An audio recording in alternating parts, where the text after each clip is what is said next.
इतिहास की परतों में ऐसी कई कहानियां और राज दफन हैं जो अगर सामने आ जाएं तो आप सहम जाएंगे। कुछ ऐसी ही एक कहानी एक रानी की है जिसके कारनामों की वजह से लोगों में उसका खौफ पैदा हो गया था। वहशी होने के साथ साथ ये महारानी एक खूंखार सीरियल किलर भी थी। वैसे तो आपने कई सीरियल किलर्स के बारे में सुना होगा जिन्होंने सिलसिलेवार ढंग से कई कत्ल किए होंगे, लेकिन इस महारानी की कहानी आपके रोंगटे खड़े कर सकती है। ये महारानी कुंवारी लड़कियों को मारकर उनके खून से नहाती थी। हंगरी की रहने वाली इस महारानी का नाम एलिजाबेथ बाथरी था। एलिजाबेथ बाथरी को इतिहास की सबसे खतरनाक और वहशी औरत सीरियल किलर के तौर पर जाना जाता है। साल 1585 से 1610 के बीच बाथरी ने 600 से भी ज्यादा लड़कियों का कत्ल कर उनके खून से नहाया था।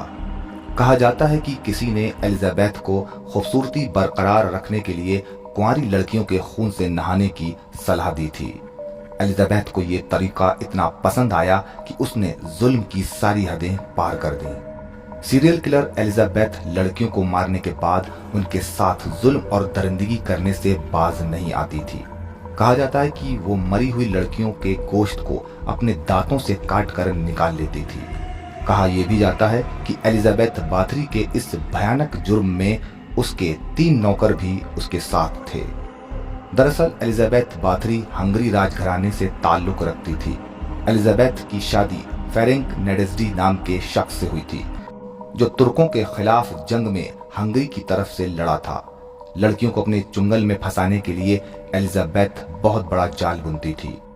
एक ऊंचे रसूख वाली औरत होने की वजह से वो आसपास के गांवों की गरीब लड़कियों को अपने महल में अच्छे पैसों पर काम करने का लालच देकर बुला लेती थी, लेकिन लड़कियां जैसे ही महल में आती थीं वो उन्हें अपना शिकार बना लेती थी। कहा जाता है कि जब इलाके में लड़कियों की तादाद काफी कम हो गई तब उसने ऊंचे घरानों की लड़कियों को अपना शिकार बनाना शुरू कर दिया था। हंगरी के राजा को जब इस बात का पता चला तो उन्होंने इस मामले की जांच करवाई। इस मामले को लेकर जब जांच की टीम एलिजाबेथ के महल में पहुंची तो वहां का हाल देखकर दंग रह गए। जांच टीम ने एलिजाबेथ के महल से कई लड़कियों के कंकाल और सोने चांदी के जेवर बरामद किए थे। साल 1610 में एलिजाबेथ को उसके घिनौने जुर्म के लिए गिरफ्तार कर दिया गया। इस कुकर्म के लिए एलिजाबेथ को फांसी तो नहीं दी गई, लेकिन उसके ही महल में एक कमरे में उसे कैद कर दिया गया, जहां पर 4 साल बाद 21 अगस्त 1614 को उसकी मौत हो गई। Like, share and subscribe.